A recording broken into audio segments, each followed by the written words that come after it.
కైలాసంగా విరాజిల్లుతున్న శ్రీశైల మహాక్షేత్రంలో మహాశివరాత్రి బ్రహ్మోత్సవాలు అంగరంగ వైభవంగా జరుగుతున్నాయి. 11 రోజుల పాటు జరిగే ఈ యొక్క మహాశివరాత్రి బ్రహ్మోత్సవాలకు అధికారులు పెద్ద ఎత్తున ఇక్కడ భక్తుల కోసం ఏర్పాట్లు చేశారు. ఈ దిశగా అంటే మహాశివరాత్రి పర్వదినాన ఎలా ఏర్పాట్లు చేస్తారు ఏమనేది ఇప్పుడు మనం తెలుసుకుందాం. ప్రధానంగా మహాశివరాత్రి రోజున అంటే లింగోద్భవ ఆ కాలంలో మహాన్యాసపూర్వక రుద్రాభిషేకం జరుగుతున్న క్రమంలో 10 గంటల నుంచి రాత్రి 10 గంటల నుంచి 12 గంటల వరకు పాగ అలంకరణ ఉంటుంది. అసలు పాగ అలంకరణ అంటే నవవధువులు అంటే వివాహం జరుగుతున్నప్పుడు పెళ్ళికొడుకుకి పాగ చుట్టి ఎలా తయారు చేస్తారో ఆ విధంగా మల్లన్నకు కూడా పెళ్ళికొడుకుని చేస్తూ పాగ చుట్టేయడం ఆ యొక్క సాంప్రదాయాన్ని అయితే శ్రీశైల దేవస్థానం ఇప్పటి వరకు కూడా నిర్వహిస్తుంది. ఈ క్రమంలో ఈ యొక్క పాగ అలంకరణకు సంబంధించి ఒక సాంప్రదాయం ఉంది. అంటే సంవత్సరం పొడవునా ఒక అంటే ఆ నూలు గుడ్డను దాన్ని స్వయంగా అల్లి దాన్ని అంటే ఈ గర్భగుడి ఉన్న శిఖరం నుంచి నవనందులకు మీరు చూడొచ్చు విజువల్స్లో గర్భగుడి త్రిశూలం కానించి బంగారు గోపురం గర్భగుడి త్రిశూలం నుంచి దాని ఎదురుగా ఉన్న ఈ యొక్క ప్రాకారంలో అంటే ఈ నవనందులను అనుసంధానం చేస్తూ ఈ యొక్క అంటే సంవత్సరం పొడవునా నేసిన ఆ యొక్క అంటే ఈ వస్త్రాన్ని అయితే ఈ చుట్టి దాని ద్వారా పాగ అలంకరణ మల్లన్నకు చేస్తారనే మాత్రం ఒక సాంప్రదాయం ఉంది. ఈ యొక్క పాగ అలంకరణకు సంబంధించి చీరాల సంబంధించి అంటే జాండ్రపాడు హస్తినాపురానికి చెందిన పృథ్వీ సంబంధించిన వంశస్థులైతే ఈ యొక్క అంటే వస్త్రాన్ని అయితే తయారు చేయడానికి అయితే ఇక్కడ సాంప్రదాయబద్ధంగా శ్రీశైల దేవస్థానం వారికి అయితే ఏర్పాటు చేసింది.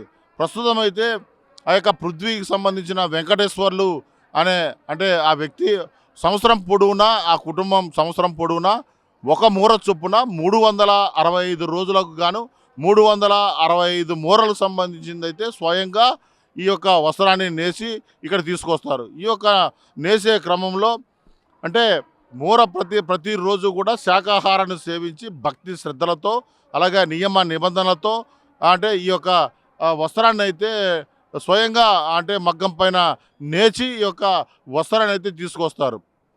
ఈ కోణంలో ఈసారి ఆ యొక్క పృథ్వీ వెంకటేశ్వర్లు తనయుడు పృథ్వీ సుబ్బారావు ఈసారి అయితే ఈ యొక్క అంటే ఆలయ గోపురం అదే బంగారు గోపురం త్రిశూలం నుంచి ఈ యొక్క అంటే దిగంబరుడై ఈ యొక్క నవనందులకు అయితే ఈ యొక్క పాగ అలంకరణ చేస్తారు. 10 గంటల నుంచి రాత్రి అంటే 15వ తారీఖున మహాశివరాత్రి పర్వదినాన 15 నుంచి రాత్రి 10 గంటల నుంచి 12 గంటల వరకు అన్ని ఆలయాల్లో అన్ని విద్యుత్ దీపాలను ఆపివేసిన తర్వాత దిగంబరుడై ఈ యొక్క వస్త్రాన్ని పైకి ఎగబాకి త్రిశూలం నుంచి అంటే ఈ యొక్క నవనందులకు అనుసంధానం చేస్తూ ఈ యొక్క అంటే ఈ వస్త్రాన్ని అయితే చుట్టిన పరిస్థితి ఉంటుంది. ప్రధానంగా అయితే ఈ యొక్క పాగ అలంకరణకు విశేష అంటే ప్రాశస్త్యం అయితే ఉంది. అంటే దేశంలో నలుమూలను కూడా దీన్ని వీక్షించేందుకు పెద్ద ఎత్తున భక్తులు తరలి వస్తారు. ఇప్పటికే పెద్ద ఎత్తున శ్రీశైల క్షేత్రానికి ఈ యొక్క మహత్తర ఘట్టాన్ని చూసేందుకు అయితే వస్తారు. అయితే 15 రోజులకు ముందుగానే ఈ యొక్క వస్త్రాన్ని అయితే అంటే ముగించుకొని ఇక్కడికి చేరడానికైతే ఈ యొక్క అంటే సాంప్రదాయమైన పృథ్వీ వస్తువులు అయితే వస్తారు. ఇక్కడ శ్రీశైల దేవస్థానానికి రేపు ఇక్కడ చేరి ఆ తర్వాత ఇక్కడ శాశ్వతంగా పూజలు నిర్వహించి ఈ యొక్క దేవస్థానానికి అయితే సమర్పించే పరిస్థితి ఉంటుంది. మనమైతే ఇక్కడ చూడొచ్చు అంటే రాత్రి లింగోద్భవకాల మహాన్యాసపూర్వక రుద్రాభిషేకం జరుగుతున్నప్పుడు ఈ యొక్క పాగ అలంకరణ చేసిన తర్వాత అంటే శివపార్వతులకు కళ్యాణము నిర్వహిస్తారు. ఈ కళ్యాణము జరిగిన వెంటనే ఈ యొక్క అంటే ఈ దర్శనాలకు కావచ్చు మిగతావన్నీ కూడాను అనుమతించే పరిస్థితి ఉంటుంది. ఏదేమైనప్పటికీ ఈ యొక్క శ్రీశైల మహా చరిత్రలో అయితే ఈ యొక్క సువర్ణ అధ్యాయం అనేది మనం చెప్పవచ్చు. అంతేకాకుండా అష్టాదశ శక్తిపీఠము 12 జ్యోతిర్లింగం కావడంతో మనము అక్కడ అమ్మవారి టెంపుల్ మనం చూడవచ్చు. అలాగే ఈ పరిసర ప్రాంతాలంతా కూడా ఓంకార నామం అంటే పంచాక్షరి నామంతో అయితే దద్దరిల్లుతుంది.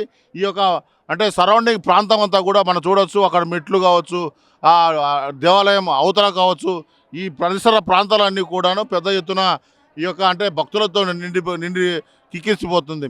ఆలయానికి సంబంధించి అంతరాలయంలో ఎంతమంది పడతారో ఆ రకంగా ఈ యొక్క అంటే పాక అలంకరణకు వీక్షించేందుకు పెద్ద ఎత్తున అధికారులు కూడా ఇప్పటికే మొత్తం కూడా బార్గేట్లను కట్టి మెస్సులను కట్టి కూడా మనం చూడొచ్చు స్వయంగా ఇక్కడ మెస్సులను కట్టి కూడా అంటే ఈ పరదాలను వేసి కూడా ఇవన్నీ అరేంజ్మెంట్ చేసిన పరిస్థితి ఉంది.